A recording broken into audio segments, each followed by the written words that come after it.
Las historias del Role. ¡Bienvenidos a bordo del Role! Una placentera travesía por los mares del podcast. ¡Zarpamos ya en busca de las mejores historias del mar! ¡A la caña, Nacho Gómez Zarzuela!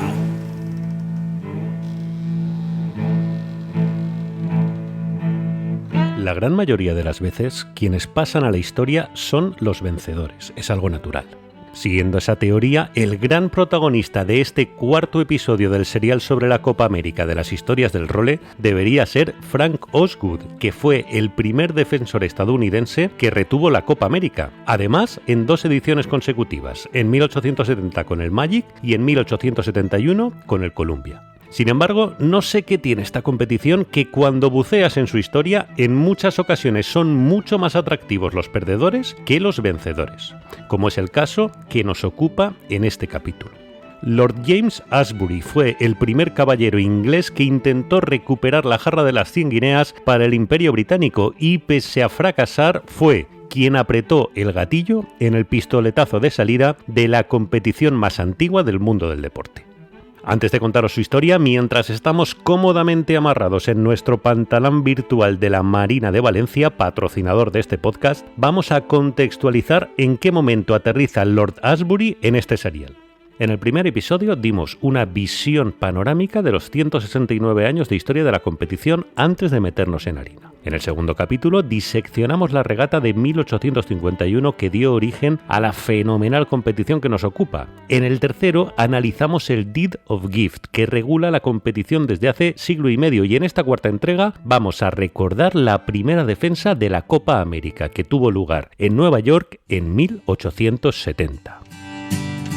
Lo primero que llama la atención son los casi 20 años que transcurrieron desde que la goleta América se llevó la jarra de las 100 guineas de la isla de Wight en 1851 hasta que surge un desafiante que quiere recuperar la copa. Vamos a intentar explicarlo.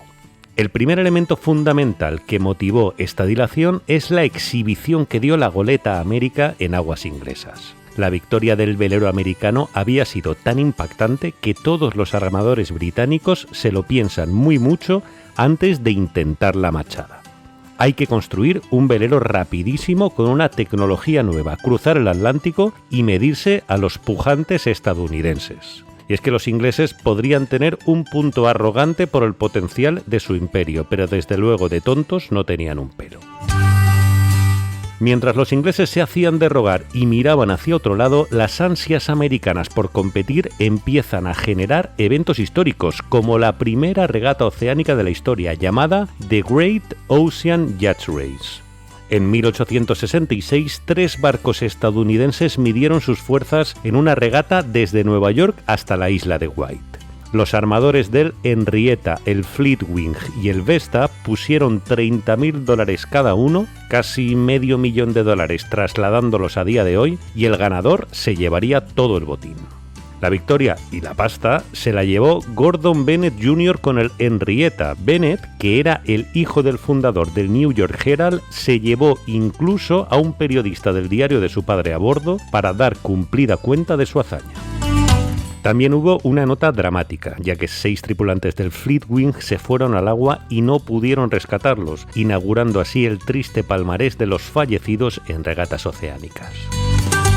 Por fin, en 1869, el caballero británico James Ashbury se convierte en el primer desafiante oficial representando al Royal Thames Yacht Club.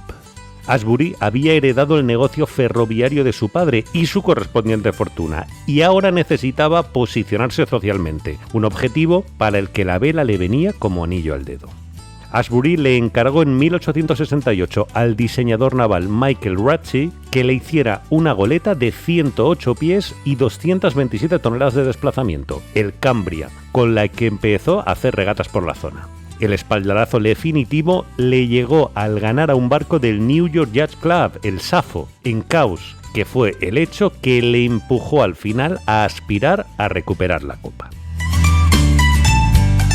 Y el 14 de noviembre de 1869, Ashbury desafía oficialmente al New York Yacht Club, pidiendo una serie de condiciones. Y en enero de 1870 le responden que sí, que bien, que hay desafío, pero que las condiciones las pondría el New York Yacht Club y que si no llegaban a un acuerdo, tal y como sucedió al final, el Deed of Gift recogía la fórmula para arbitrar la competición. Total, que Lord Ashbury y el Cambria deciden cruzar el charco, pero lo hacen también en modo regata, después de que uno de los veleros americanos más imponentes, el Dauntless, aceptara el reto y en julio de 1870 se disputa esa regata transatlántica entre el Cambria y el Dauntless, que gana el velero británico, el Cambria, por tan solo 1 hora y 17 minutos.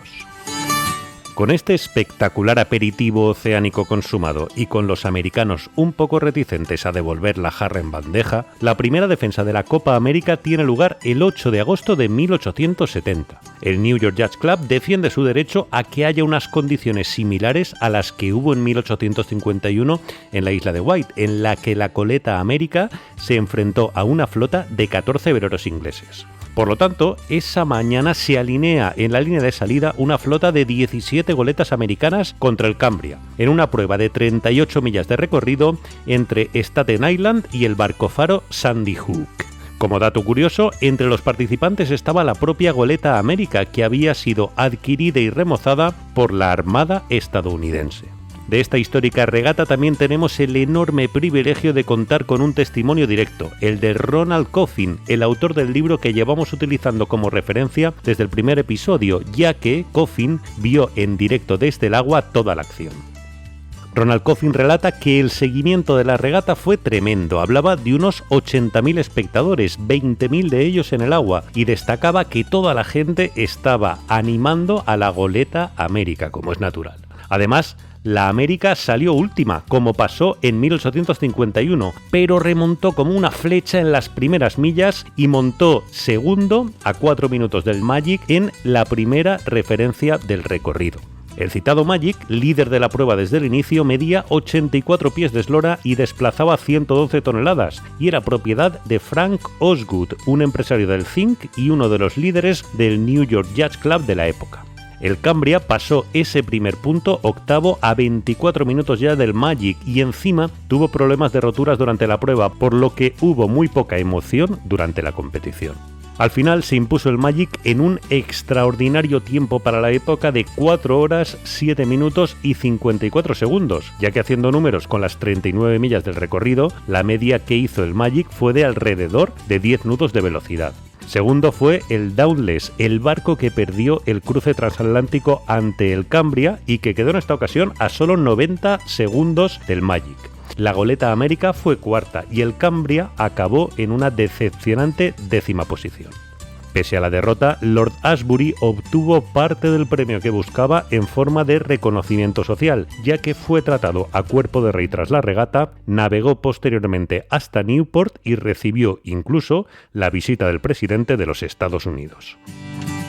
Por su parte, Frank Osgood, el gran triunfador de esta primera defensa de la jarra de las 100 guineas, vendió el Magic con su etiqueta de campeón, tal y como habían hecho los dueños de la goleta América en 1851, y con el dinero encargó una nueva goleta, más grande y más moderna, la Columbia, con 107 pies de eslora y 220 toneladas de desplazamiento, con la que seguirá haciendo historia. Osgood ha entrado en la historia de la Copa América como el primer defensor de la jarra y estrenaría así la racha victoriosa más longeva del deporte mundial, ya que los Estados Unidos encadenarán 24 victorias consecutivas en la competición y no perderán la jarra hasta 1983 contra Australia. Pero ya llegaremos a ese punto dentro de varios capítulos. En este episodio solo nos queda por repasar la segunda defensa de la Copa, ya que si bien el primer desafío inglés había tardado casi 20 años en llegar, para el segundo solo necesitaron unos meses. Nada más poner un pie en Inglaterra tras su derrota, Lord Ashbury le encarga al diseñador Michael Ratchey de nuevo un nuevo barco, el Livornia, de 127 pies y 280 toneladas. Cada vez los encargaban más grandes, como los aviones privados de los multimillonarios hoy en día.